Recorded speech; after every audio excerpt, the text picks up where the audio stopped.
Muy buenas noches, señores alumnos. Vamos a continuar nuestra clase de oclusión. Nos quedamos justamente en el sistema estomatognático. Les voy a repetir de nuevo la definición porque ya les he dicho. Esta pregunta va a entrar en el primer parcial, segundo parcial, en el final, en los cursos de verano y al año, ¿sí? Así que tienen que aprendérsela de memoria. Entonces, vamos. Definición de oclusión. Para que vean dónde va a entrar el sistema estomatognático, porque ya hemos avanzado en función al tiempo. Deriva del griego ocludes, que quiere decir acto de cerrar o de ser cerrado. Es una especialidad de la odontología que estudia la correcta relación de las piezas de la arcada superior con la arcada inferior en un proceso de máxima intercuspidación. Está en relación con la función y componentes del sistema estomatognático. Pónganme por favor la pantalla ahora. Muy bien, como ustedes ven, ahora vamos a entrar a ver lo que es el sistema estomatognático. El sistema estomatognático es una sinonimia del sistema masticatorio o el sistema genático. Es más pequeño que la definición de oclusión. Avanzamos. Por favor, es otra definición que también tienen que tomar en cuenta. ¿Qué es sistema estomatognático? Es la unidad funcional del organismo que se encarga de ¿qué? Ahí están las funciones, miren. Masticación, habla y deglución. ¿Qué nos falta? Respiración y succión. ¿Compuesta por qué? Lo más importante, los dientes. Estructuras de soporte, el maxilar superior, el maxilar inferior, de aquí tendríamos que aumentar el hueso temporal. Las articulaciones, ¿qué articulaciones? Temporomandibular, porque la ATM es muy importante, y alveolo-dentarias. Los músculos que directa o indirectamente intervienen en la masticación, su sistema vascular y su sistema nervioso. Entonces ya les dije, componentes del sistema estomatognático. ¿Cuáles son? Un componente óseo, maxilar superior, maxilar inferior y temporal. Un sistema muscular, músculos masticadores, músculos faciales, supra e infraoideos, músculos de la lengua y de la nuca, ¿sí? Sistema nervioso, ya vamos a ver, nuestro nervio preferido, el quinto par craneal, el trigémino. Las articulaciones, ¿qué articulación? Temporomandibular y alveolo-dentaria, ¿no? Su sistema vascular, mediante el estudio de la arteria maxilar interna. Entonces, todos estos son los componentes del sistema estomatognático. ¿Cuáles eran las funciones? Masticación, deglución, succión, respiración y fonación. Pasamos.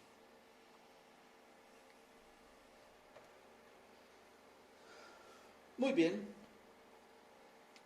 Si bien durante la vida fetal la masa encefálica experimentaba un gran desarrollo, ¿por qué?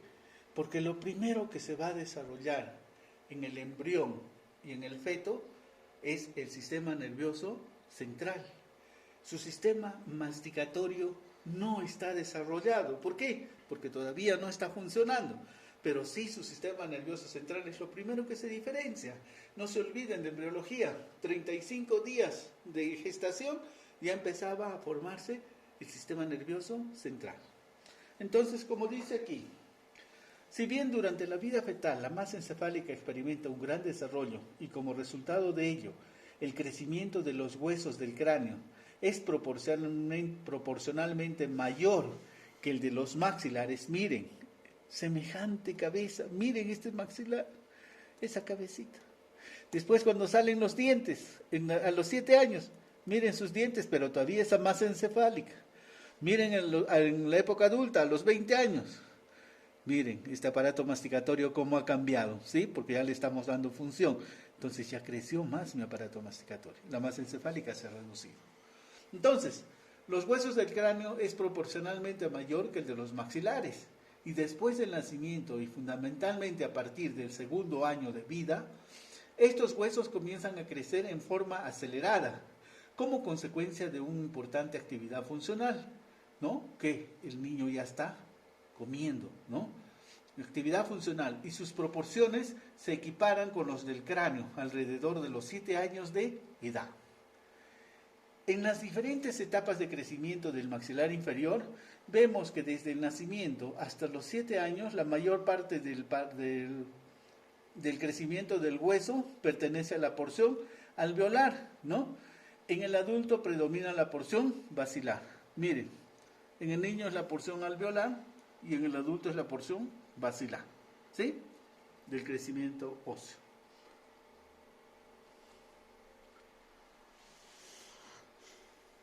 Vamos a ver el componente óseo del sistema estomatognático. Maxilar superior. Ya sabemos que embriológicamente el maxilar superior, ¿de dónde proviene? Del mesodermo, del cartílago cuadrado, ¿verdad? Maxilar superior. Durante el desarrollo hay dos huesos maxilares que se fusionan en la sutura palatina, el inicio del pico de crecimiento, ¿verdad? Sutura palatina, 13 años para la mujer, 14 años para el varón, para poder disyuntar si hay apiñamiento dental. Se fusionan en la sutura palatina media, constituyen la mayor parte del esqueleto facial superior, ¿no? Es el componente fijo del sistema masticatorio. ¿Quién se mueve? El maxilar inferior. Vamos a ver ese maxilar inferior. ¿De dónde proviene? De la hoja germinativa mesodermo. ¿Sí? ¿De qué cartílago? De Meckel. Está suspendida y unida al maxilar mediante músculos, ligamentos y otros tejidos blandos que le proporcionan la movilidad necesaria para su función con el maxilar superior. El cóndilo es la porción de la mandíbula. Este cóndilo es la porción de la mandíbula, ¿no?, que se articula con el cráneo, alrededor de la cual se producen los diferentes movimientos. El hueso temporal, ¿sí?, contiene un órgano muy importante, el oído, y la articulación temporomandibular. Es un hueso par situado en la parte inferior y lateral del cráneo. Consta de 3 porciones: escamosa, petrosa y mastoidea. El cóndilo mandibular se articula con la base del cráneo, con la porción escamosa del hueso temporal, con su fosa glenoidea o articular. Justo delante de la fosa se encuentra una prominencia ósea, ¿no?, convexa, denominada eminencia articular. Justo delante de la cavidad glenoidea hay esta eminencia ósea, la eminencia articular.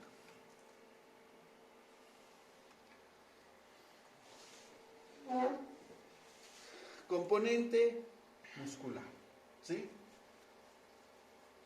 Músculos de la lengua. Los músculos de la lengua son 17. ¿Cuántos tienen las mujeres? 22, ¿verdad? Mentira. Los músculos de la lengua son 17.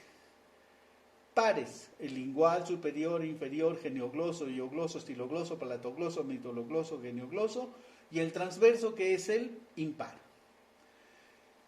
Músculos masticadores. ¿Cuáles son? El temporal, el macetero y el pterigoideo. Miren, cómo nosotros llamamos mal músculos masticadores. Estos músculos son los elevadores de la mandíbula. ¿Quiénes bajan la mandíbula?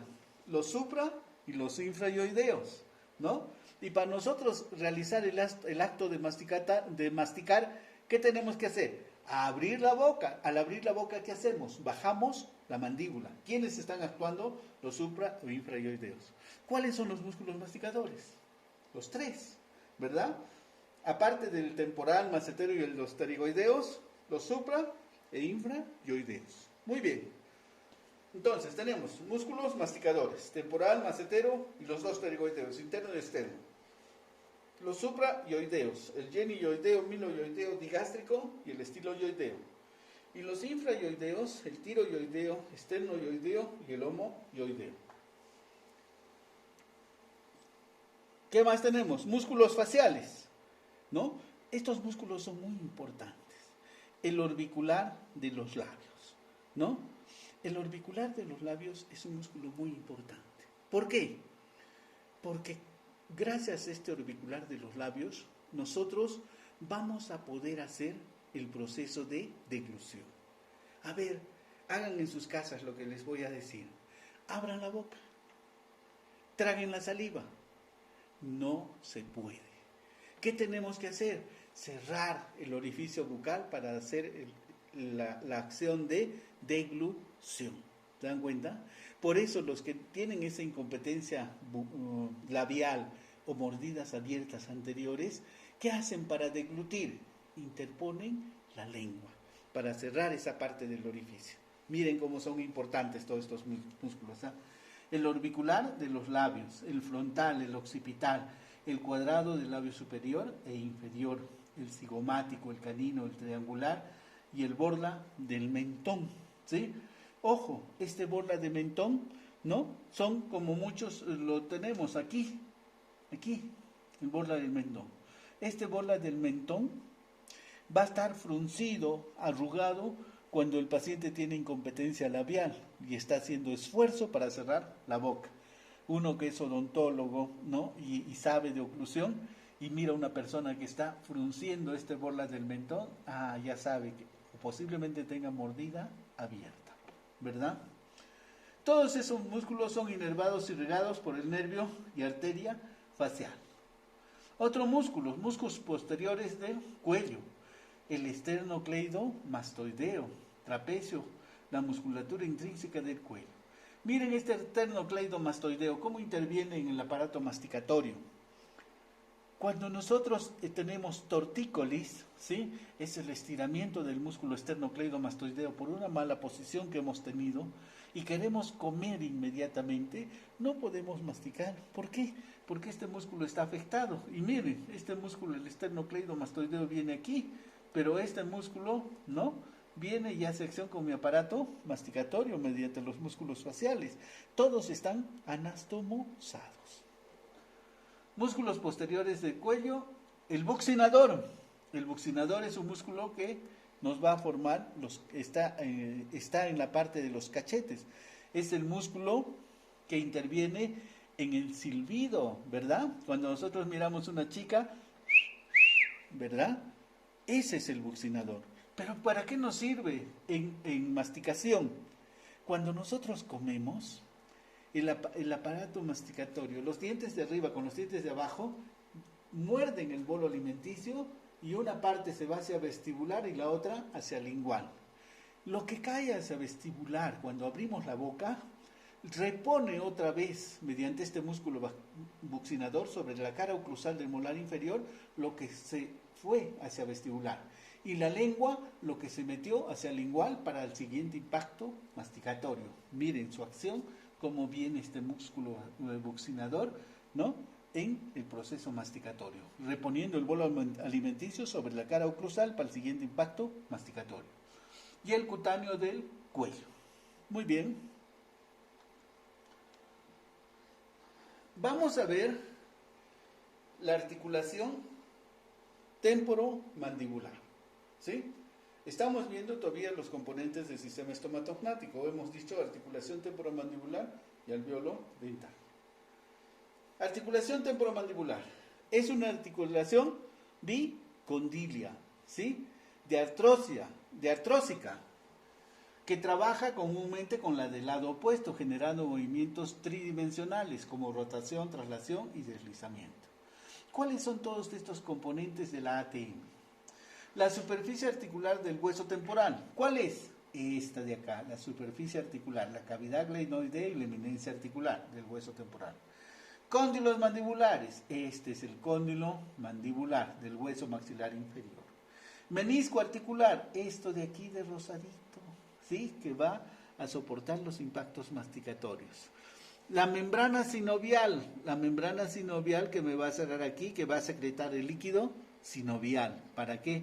Para lubricar esta articulación. La cápsula articular, como dice su nombre, y está muy de moda este término, encapsular, ¿qué hace? Encapsula todos los componentes, ¿no? de la ATM, y sobre todo el líquido sinovial para que no se extravase. Su inervación y su irrigación. Pasamos. La superficie articular del hueso temporal. Ya hemos dicho, cavidad glenoidea, eminencia articular. La superficie articular del hueso temporal consta de una parte anterior convexa, ¿sí? y una parte posterior cóncava. La parte anterior convexa es la eminencia articular y la parte posterior cóncava es la cavidad glenoidea. La parte cóncava llamada fosa mandibular o fosa glenoidea o cavidad glenoidea y la parte convexa es la eminencia articular. La fosa articular se divide en dos partes, una anterior que es articular y una posterior extraarticular.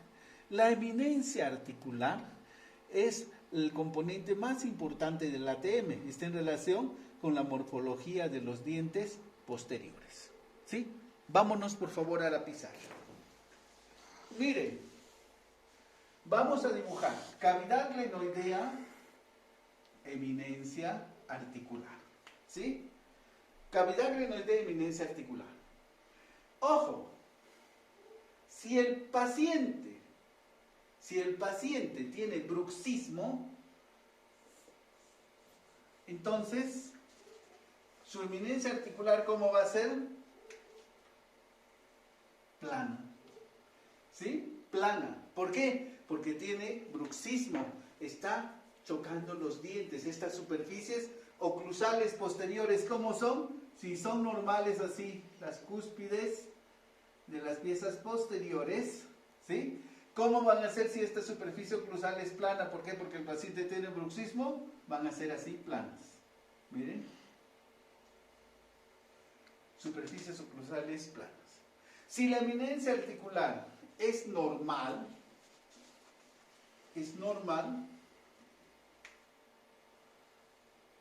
sus caras oclusales son normales, ¿no? Por eso es esta eminencia articular es la parte más importante de la ATM. ¿Por qué?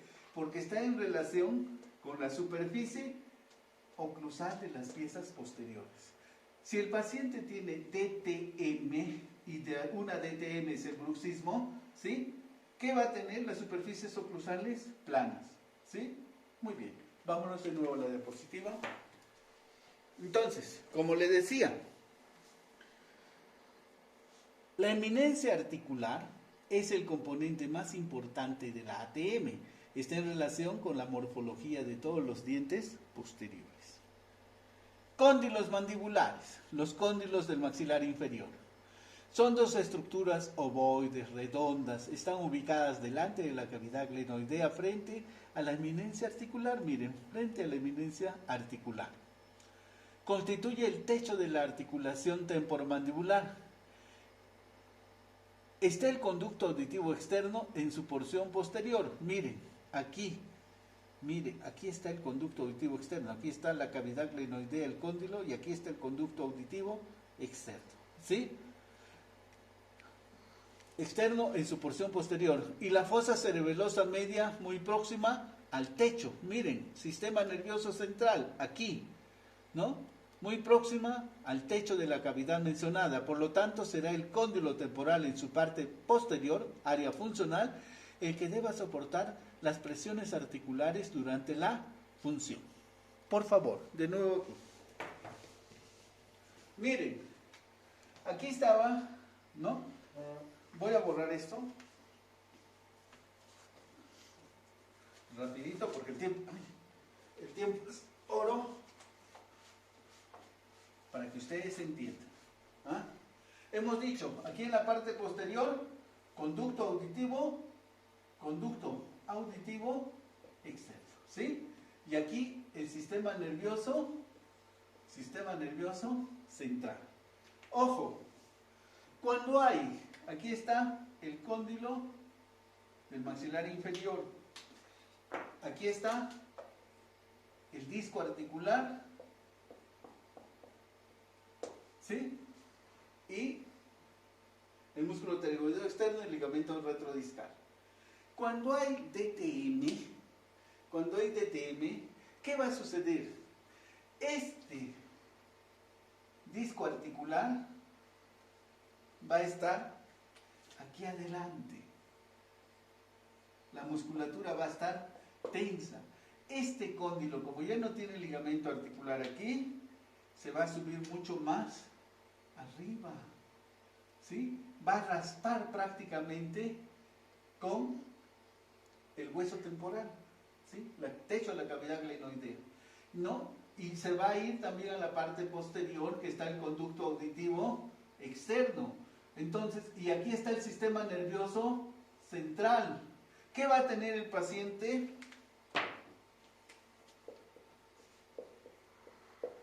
Dolor. El paciente va a venir al consultorio, ¿por qué? Porque tiene dolor. Le va a venir y le va a decir, doctorcito, ¿sabe qué? Me duele. Usted va a agarrar, abra la boca, le observa. ¡Ah, ya sé! ¿Qué es? El tercer molar. Agarra y le dice, hay que hacer la extracción del tercer molar. Por eso es lo que le está oliendo. Agarra y sale, saca el tercer molar. Vuelve a la semana, doctor, me sigue doliendo. Agarra y ve el segundo molar. Agarra, le pone anestesia, le hace tratamiento de conductos, no le va a doler más. Viene la siguiente semana, doctor, me sigue doliendo.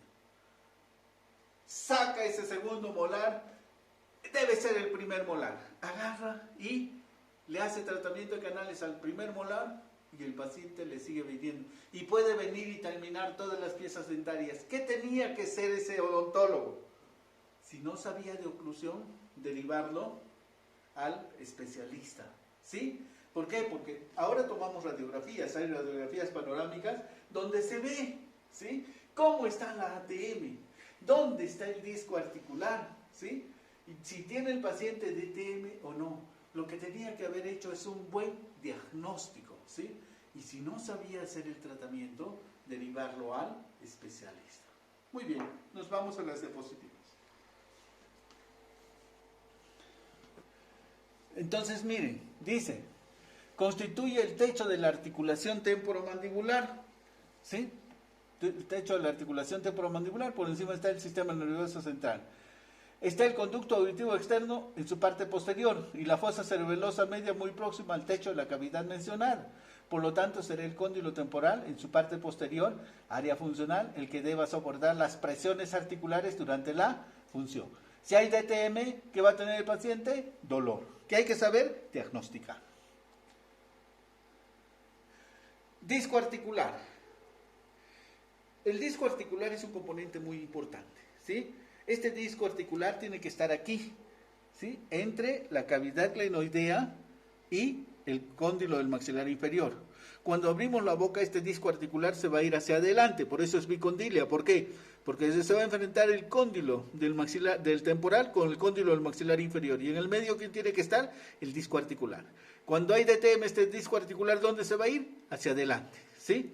Entonces, disco articular es plano, fibroso y bicóncavo, vascular hasta los 5 años. O sea, hasta los 5 años. Después, ¿quién le va a dar nutrición? ¿Quién? ¿La cápsula o la membrana sinovial? La membrana sinovial se va a encargar de darle nutrición a este disco articular. Entonces, es plano, fibroso y bicóncavo, vascular hasta los 5 años, se encuentra situado entre la cavidad glenoidea y el cóndilo mandibular. A él se debe las concordancias de las superficies articulares de forma elíptica con su eje mayor transversal, la cara, ¿no?, que está en relación con la superficie articular del temporal es cóncava, ¿sí?, en su parte anterior y convexa en su parte posterior. La cara que está en relación con el cóndilo mandibular es cóncava en toda su extensión. Su función, ¿cuál es?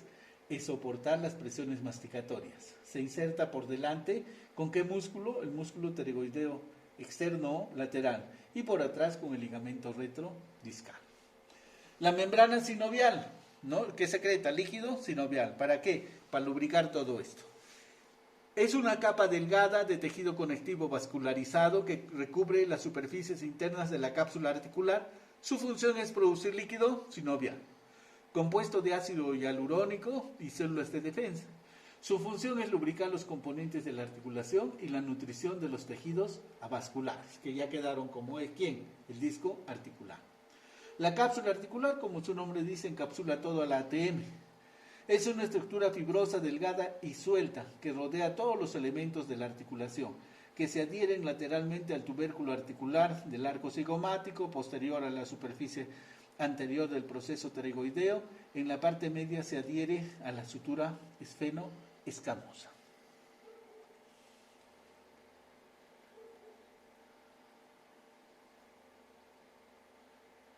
¿Tenemos tiempo todavía? Muy bien, vamos a continuar y vemos los ligamentos del sistema estomatognático y de la ATM. Estos ligamentos están constituidos de tejido conectivo, elastina y reticulina. ¿Cuál es la función de los ligamentos? Limitan la amplitud de los movimientos de la ATM. Tenemos dos clases de ligamentos que están intrínsecos dentro de la articulación y extrínsecos fuera de la articulación. Los ligamentos intrínsecos, ¿no? Ligamentos posteriores del disco, tenemos el lateral interno, el lateral externo. Dentro de los ligamentos extrínsecos tenemos el ligamento temporomandibular, el esfenomandibular, el estilo maxilar y el ptérigo maxilar. Vamos a ver el más importante, el ligamento temporomandibular. Es el más importante de la ATM, está unido en forma anatómica y fisiológica a la cápsula articular y se comporta casi como un engrosamiento de esta. Este ligamento, cuya inserción superior se encuentra en el hueso temporal, en la polimetría de la cavidad glenoidea, ¿no? Y la inferior en el cuello del cóndilo, se comporta como una unidad selladora y responsable de mantener la unidad articular, es decir, la relación eminencia, disco y cóndilo, con la máxima estabilidad, permitiendo y limitando todos los movimientos de la mandíbula, ¿sí? La ATM se divide en una área supradiscal, ¿no? Discoeminencia, supradiscal, supradiscal, supradiscal. Aquí está el disco, esta es área supradiscal e infradiscal, ¿no? La infradiscal está con lo que se denomina relación céntrica, que ya lo vamos a avanzar la siguiente clase. El sistema neuromuscular de la ATM, la irrigación de la ATM se origina en la carótida externa con las ramas de la arteria maxilar interna, temporal, posterior y masseterina, y en la porción anterior y la timpánica anterior, la auricular profunda y la temporal superficial, en la porción posterior y lateral. Su inervación está dada básicamente por los nervios de los músculos que la mueven, es decir, el massetero y el aurículo temporal. La presencia de las zonas delicadas en las que hay una rica inervación y una importante irrigación hace que las alteraciones articulares tengan una ruidosa sintomatología extendida en las zonas auriculares, temporales, maxilares y faringeas, ¿sí? Ya les expliqué. Sintomatología, dolor. Muy bien, hasta aquí vamos a avanzar. Muy bien, hasta aquí va a ser lo que vamos a avanzar hoy día. Para la siguiente clase avanzar lo que es el sistema muscular, ¿sí? Muy buenas noches, gracias.